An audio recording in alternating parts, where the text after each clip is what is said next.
Chapter कौन सा है ये सारा जो अभी हम पढ़ रहे थे, चैप्टर नंबर 21। और ये आपके सामने इसका पूरा माइंड मैप आ गया कि इसमें क्या क्या चीज़ें इंक्लूडेड हैं।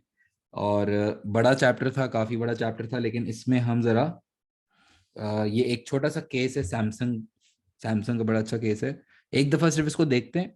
और इस चैप्टर का नाम आप देखो, मार्केटिंग एनालिसिस। मार्केटिंग एनालिसिस नाम से समझो आप इस चैप्टर को कि जब आप अपनी मार्केटिंग एक्टिविटीज को देख रहे होते हो, आप कुछ बातें सोच रहे होते हो डिसीजन लेने से पहले।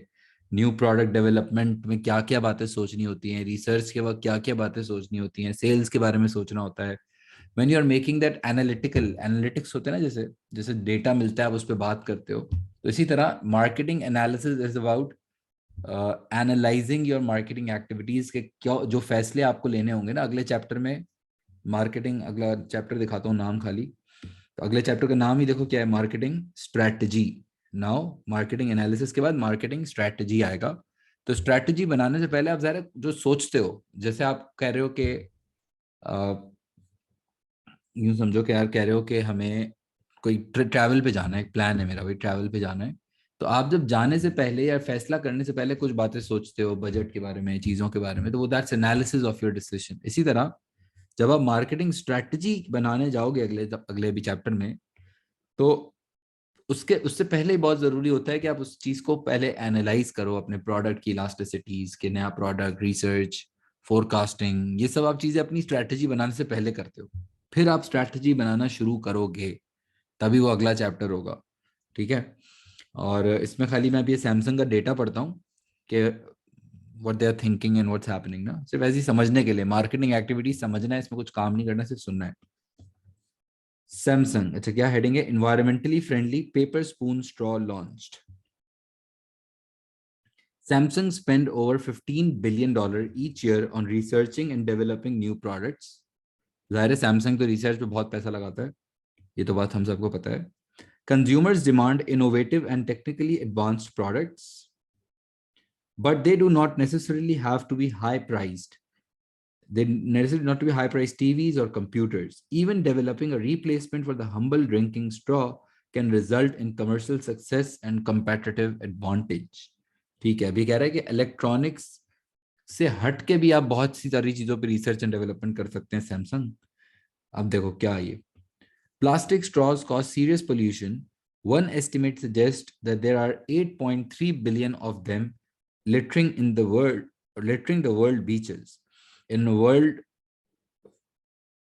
in a world first, a revolutionary 100% biodegradable paper spoon straw has been developed. Paper straw का कॉन्सेप्ट पता है ना, नेस्ले भी जैसे पेपर स्ट्रॉ पे आ गया, अब देखा होगा तुम लोगों ने। तो पेपर स्ट्रॉ का जो कॉन्सेप्ट है उसके ऊपर भी जो रिसर्च लग रही है, कुछ उस पर बात हो रही है। The manufacturers aim to replace hundreds of millions of plastic straws which are distributed each year by the food, drinks, and leisure industries. These new paper straws offer a greener, more user-friendly solution to help safeguard the environment for future generations. अब ये कोई नया gap इनको नजर आ रहा है, इसको कहते हैं कोई मार्केट गैप है। सही है। The straw took 18 months to develop from concept to production and commercialization and features a spoon-like scoop at one end. Its design is completely unique, using 3 layers of paper bonded together for superior strength and longer lasting quality. After rigorous testing in frozen drinks, the straw stays rigid for up to an hour. This compares with less than 5 minutes for ordinary paper straws.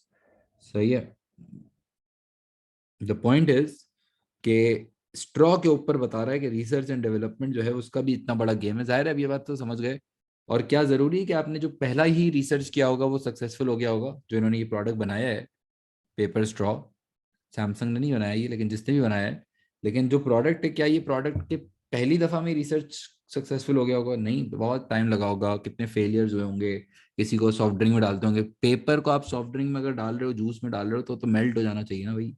लेकिन कितनी high quality है, कौन सा paper use करना है, किस तरीके से यूज करना है, क्या कॉम्पोजिशन होंगे, तो वो सारी बातें सोचना was obviously a technical part. तो बेसिकली रिसर्च एंड डेवलपमेंट के बारे में कुछ बात सिखाना चाह रहा था ये।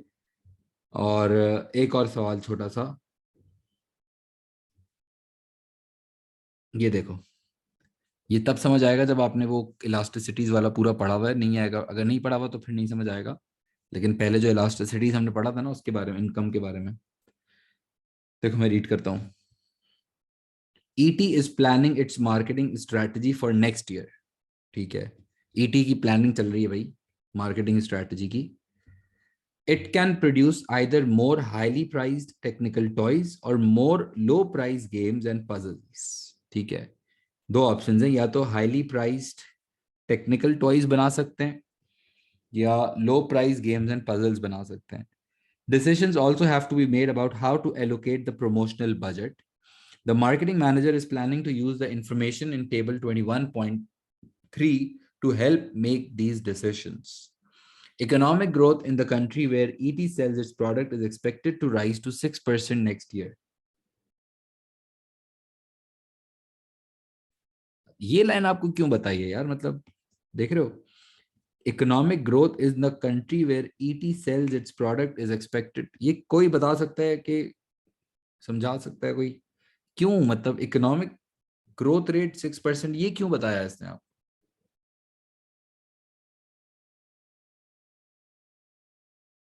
रियल इनकम, मतलब ओवरऑल इनकम्स बढ़ेंगी, और यही बात है ना, देखो दो प्रोडक्ट्स की चॉइस है, गुड। एक तो ये हाईली प्राइस टेक्निकल टॉयज की का ऑप्शन अवेलेबल है, और दूसरा हमारे पास low price games and puzzles का ऑप्शन अवेलेबल है। तो यस, फ्यूचर में लग्जरी प्रोडक्ट की डिमांड शायद अब बढ़ेगी, और अगर हम ये हाई प्राइस को कनेक्ट करने की कोशिश करें यहाँ से, तो इसका मतलब ये होगा कि शायद ये इकोनॉमिक कंडीशंस की अगर हम बात करें, अभी बाकी इंफॉर्मेशन भी देख रहे हैं, लेकिन अगर हम सिर्फ इकोनॉमिक पोजीशन की बात करें तो शायद ये हाईली प्राइस टेक्निकल टॉय वाला ऑप्शन बेहतर ऑप्शन बन सकता है, शायद, देखना पड़ेगा वैसे। और एवरेज इनकम इलास्टिसिटी दी हुई है टेक्निकल टॉयज की और गेम एंड पजल्स की। Average income elasticity of demand याद दिलाओ, अगर आपका 1.2 1 से ज्यादा अगर आ रहा है तो this is the sign of income elasticity है। ये इनकम, इनकम में आपको तीन चीजें पता चलती हैं, या तो आपका लग्जरी गुड होगा, या नॉर्मल नॉर्मल इंफीरियर गुड होगा, नॉर्मल इंफीरियर। तो अगर 1 से ज्यादा आ रहा होता है तो इसका मतलब है कि वो एक लग्जरी गुड है, और अगर 0 से 1 के बीच में आ रहा है तो इसका मतलब कि वो एक नॉर्मल गुड है। इनकम के हिलने से ज्यादा इस पर कोई इम्पैक्ट नहीं आता, और टेक्निकल टॉयज के इनकम इनकम पे अगर चेंज आता है कंट्री में, तो फिर टेक्निकल टॉयज की डिमांड में चेंज भी आता है, बेसिकली ये समझाने की कोशिश कर रहा है। और इकोनॉमिक कंडीशंस भी दी हुई हैं, ठीक है। और क्या डेटा दिया हुआ है? Increase in demand this year resulting from 10% increase in promotional spending.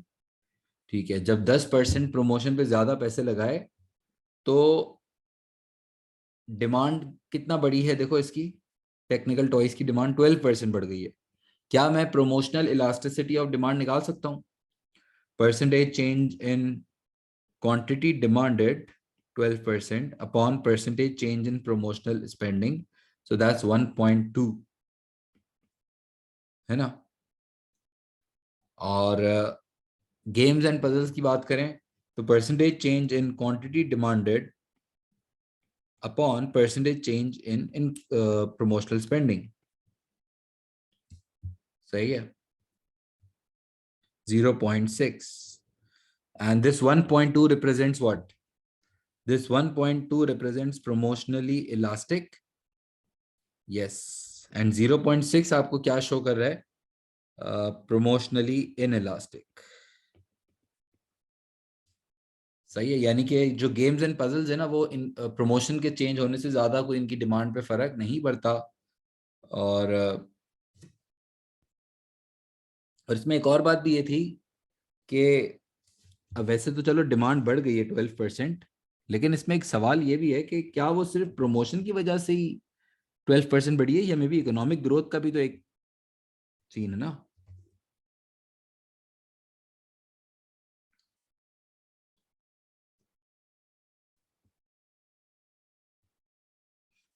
क्या डेटा क्या पूछ रहा है, देखो क्वेश्चन क्या है, calculate promotional spending elasticity of demand for both type of products. ठीक है भाई, हो जाएगा।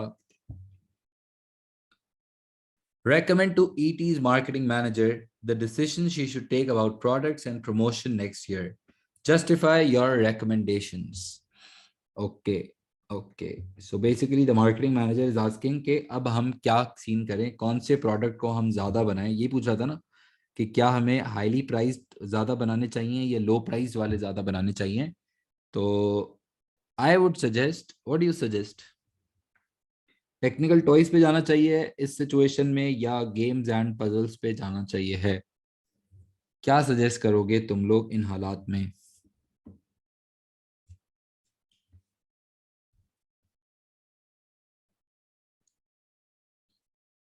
इस सिचुएशन में तो यार देखो ना,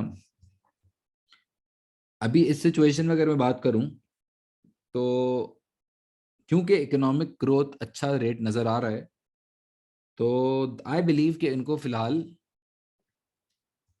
टेक्निकल टॉयज, वैसे तो डिपेंड करता है जनरली, लेकिन क्योंकि मेरे पास इंफॉर्मेशन दी हुई है कि ये इकोनॉमिक पोजीशन अच्छी चल रही है, वैसे तो और भी बहुत सारे फैक्टर्स हो सकते हैं, मेरी बात से आप लोग डिसएग्री भी इजीली कर सकते हो वैसे इसमें तो, लेकिन अभी जो गिवन इंफॉर्मेशन है मैं समझता हूँ उसमें जब इकोनॉमिक ग्रोथ एक्सपेक्टेड है इस टाइम पे आपका लग्जरी गुड्स पे फोकस ज्यादा होना चाहिए.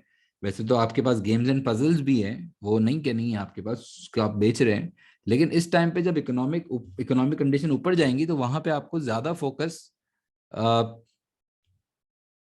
अपने लग्जरी गुड के ऊपर करना चाहिए ना. सही है. और प्लस उसकी प्रमोशनल भी इलास्टिसिटी ज़्यादा है, तो अब इस टाइम पे आप प्रमोट भी ज़्यादा करें, ज़्यादा मार्केटिंग बजट आप टेक्निकल टॉयज पे लगाएं, क्योंकि वो एक लग्जरी गुड है, और जो इकोनॉमिक कंडीशंस हैं वो इस सिचुएशन में ये सजेस्ट कर रही हैं कि you should more focus on technical toys rather than games and puzzles. Getting my point? अच्छा फिर ये देखो, आपको मैं न्यूज़ पढ़ाता हूँ आज. न्यूज़ आई हुई है डेली टाइम्स, ठीक है. The owner of the daily times newspaper, ठीक है भाई, डेली टाइम्स न्यूज़पेपर के मालिक की बात है ये. The owner of the Daily Times newspaper was concerned about falling sales. He believed that newspaper readers are mainly influenced by price when deciding which papers to buy. He therefore cut the price of his paper from $1.5 to $1.2. ठीक है भाई, price सस्ता हो गया अखबार. In the following week, sales increased by 150,000 copies to one. Oh ho. अच्छा, increase by 150,000 to 165, bye 150 है. तो बेसिकली कह रहा है कि पहले पहले कितनी थी, 1650 पे चली गई है, कितने से बढ़ गई है, 1.5 लाख से बढ़ गई है. तो पहले थी 1.5 मिलियन सेल्स, ये पुरानी सेल्स दी हुई है, और ये नई सेल्स दी हुई है. ठीक है, डिमांड दी हुई है आपको, डिमांड.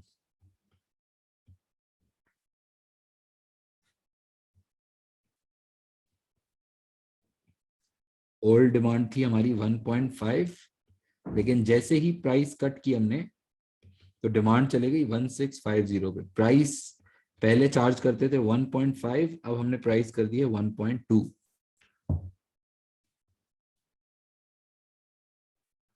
सही है. देखो क्या था, बेसिकली डेली न्यूज़पेपर की कोई रिपोर्ट दी हुई है जिसमें पहले हम लोग बेचते थे $1.5 का अखबार, और अब हमने इसकी प्राइस कर दी है 1.2. और पहले हमारे सेल होते थे 1.5 मिलियन, क्योंकि इसने बताया है कि सेल्स बढ़ गई 150 से टू 1650, तो पहले 1.5 होंगी ना, क्योंकि अभी अगर 1650 हो गई हैं तो पहले 1.5 लाख कम होंगी बेसिकली. सही है, साथ चल रहे ना? अच्छा, क्या वो वापस पढ़ लेता हूँ एक दफा. The owner of the Daily Times newspaper was concerned about the falling sales. He believed that newspaper readers are mainly influenced by the price when deciding which papers to buy. He therefore cut the price of his paper from 1.5 to 1.20 in the following week. Sales increased by 1.150 million copies to 165,000 copies. ठीक है, sales बढ़ गई जैसे ही price कम की हमने. After 4 weeks, however, sales had fallen back to their original level. The owner was confused about the possible reasons for this and wondered whether he should cut the price again to $1. ओ हो, ये कह रहा है कि यार मैंने price कम कर दी थी और अखबार की सेल बढ़ भी गई थी, लेकिन फिर से जो है वो सेल हो गई कम. ये क्या हो रहा है, कंफ्यूज हो गए हैं ये। ठीक है, requirement number 1, from the information given calculate the price elasticity of demand in the first week after the price reduction. Can I calculate price elasticity of demand? Can I calculate price elasticity of demand, yes or no?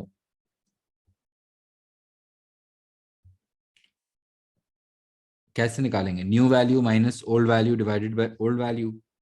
सो अगर हम demand निकालें तो new value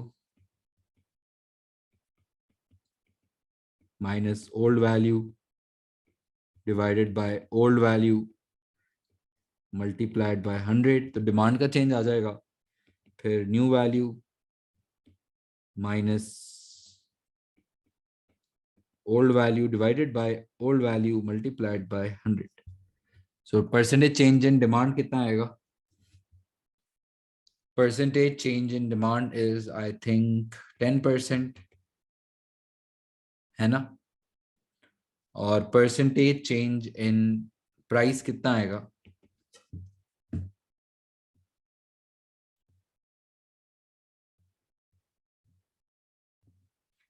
1.2 minus 1.5 is equals to 0.3 divided by 1.5.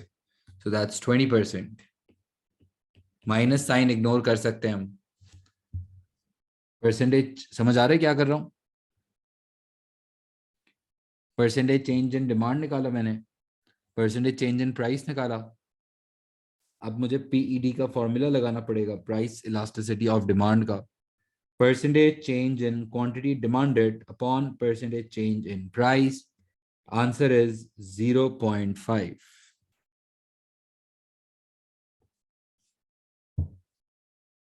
समझ आ रहा है?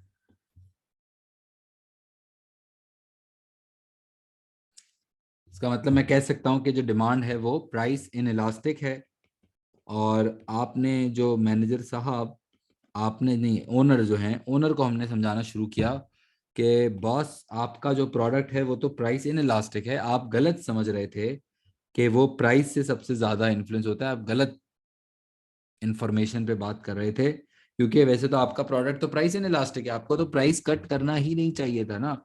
आपको तो, आपने गलती कर दी मतलब बेसिकली, क्योंकि आपका प्रोडक्ट प्राइस की वजह से बहुत ज्यादा डिमांड पे चेंज नहीं आता, जो कि हुआ है बेसिकली। सही है, तो वो कैसे टेम्पररी इम्पैक्ट था कोई, लेकिन और कोई फैक्टर भी हो सकता है जिसकी वजह से सेल बढ़ गई हो। कोई खबर आ गई होगी, बहुत जबरदस्त धमाकेदार खबर आ गई होगी, पाकिस्तान एशिया कप जीत गया, ऐसी कोई खबर आ गई होगी शायद। इस वजह से आपने ये अखबार की सेल उस टाइम पे बढ़ गई, लेकिन इतना कोई एक्स्ट्रा ऑर्डिनरी काम नहीं हुआ। सही है, समझ आ रहा है?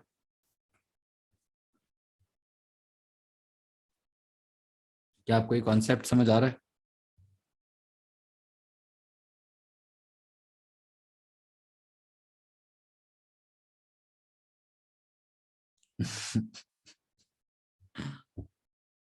कैलकुलेट, क्वेश्चन 2 देख लो बस। Calculate the newspapers daily revenue. एक दफा मैं वापस समझा देता हूँ कि देखो, हमारी जो प्राइस थी ना, वो पहले हम चार्ज कर रहे थे 1.5, ठीक है, और फिर हमने चार्ज की $1.2। जैसी प्राइस हमने कट की तो हमारी डिमांड बढ़ गई, ठीक है। हमने परसेंटेज चेंज इन डिमांड निकाला, परसेंटेज चेंज इन प्राइस निकाला, और इलास्टिसिटी ऑफ डिमांड आ गई। सही है। अब जब मैं 0.5 देख रहा हूँ, तो 0.5 का मतलब ये होता है कि प्रोडक्ट की प्राइस, ये जो भी प्रोडक्ट है अखबार, इस प्रोडक्ट की डिमांड जो है वो प्राइस इन इलास्टिक है, यानी कि प्राइस के चेंज होने की वजह से डिमांड पे बहुत ज्यादा चेंज नहीं आता। ये वो प्रोडक्ट है, ठीक है। लेकिन जो इसका मैनेजर ओनर था ना, ये वो क्या बिलीव कर रहा था? ही believe that newspaper readers are mainly influenced by price। ये कह रहा है कि वो, उसको लगता है कि ये जो चेंज आया है वो मेनली, मतलब ओवरऑल जो इसका प्रोडक्ट है वो प्राइस की वजह से बहुत डिसाइड करते हैं कि कौन सा अखबार पढ़ना है। तो इसने फिर इसके टेस्ट करने के लिए प्राइस कम कर दी, और जब प्राइस कम करी तो वाकई डिमांड भी बढ़ गई। तो लेकिन इतनी कोई नहीं बढ़ी है। द पॉइंट इज के प्राइस कम करने की वजह से जितना परसेंटेज आपने प्राइस कम किया था, 20% प्राइस कम किया था, लेकिन डिमांड तो कोई इतनी तो नहीं बढ़ी। तो ये तो एक इन इलास्टिक प्रोडक्ट है। तो बेसिकली फिर अब उसने वो सोच रहा था कि यार फिर ये जो है, देखना अभी सुनो, 4 हफ्तों के बाद sales had fallen back to their original level, यानी कि जो सेल्स इंक्रीज आई हुई थी ना, वो भी पानी हो गई बेसिकली, वो भी वापस नीचे ही आ गई। तो अब ये परेशान हो गया कि यार ये क्या सीन है, क्या मैं प्राइस और कम करूं, ये सोच रहा था। तो फिर हमने उसको समझाया कि नहीं नहीं, ऐसा ना करें, आपके प्रोडक्ट की डिमांड तो इन इलास्टिक है भाई। ये तो जो बड़ी थी ना सेल्स, ये तो कोई, वो भी शायद अखबार ज्यादा कोई खबर आने की वजह से बढ़ गई होगी, वरना इतनी कोई प्राइस सेंसिटिव प्रोडक्ट नहीं है आपका ये, जो रिजल्ट्स शो कर रहे हैं मुझे। समझ आया? गुड। तो basically this is how I make my marketing decisions. अब आपको शायद पूरा समझ आ गया प्रैक्टिकली कि एक बिजनेस फिर मार्केटिंग डिसीजंस वो इलास्टिसिटी को यूज करके किस तरह से सोच रहा होता है या ले रहा होता है ना। और एक और scene, calculate the newspapers daily revenue just before and just after the price cut on your results. Revenue, revenue तो निकाल दिया ना,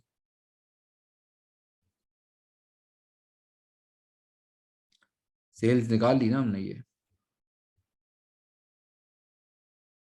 नहीं, सेल्स निकाल सकते हैं, रेवेन्यू निकाल सकते हैं, रेवेन्यू, सेल्स रेवेन्यू, जो यूनिट्स हैं। जैसे पहले जो हमारी सेल्स थी 1.5 मिलियन, वो 1.5 के हिसाब से बेचते थे, और जब 1.2 की प्राइस की तो 160 50 बिकना शुरू हो गया। क्या मैं रेवेन्यू कैलकुलेट कर सकता हूँ? 1.5 मल्टीप्लाइड बाय 1.5 मिलियन, तो दिस इज बेसिकली $2.25 मिलियन। और अब मेरा जो रेवेन्यू हो गया प्राइस कट करने की वजह से, वो हो गया $1.2 multiplied by 1.65 million. So that is $1.98 million. 19,80,000 basically. So my revenue actually decreased जैसे ही मैंने प्राइस कट किया। तो मेरा एक्चुअली अगर बात करें तो रेवेन्यू कम हो गया। तो ये तो गलती हो गई बेसिकली, प्राइस कट करनी ही नहीं चाहिए थी।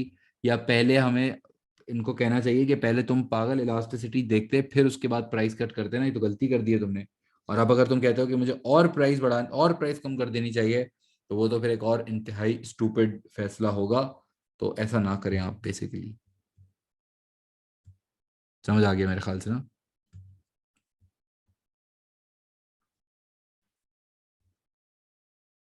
और थर्ड रिक्वायरमेंट क्या है? ऐसे ही सिर्फ डिस्कशन है ताकि कॉन्सेप्ट सारे क्लियर हो जाएं।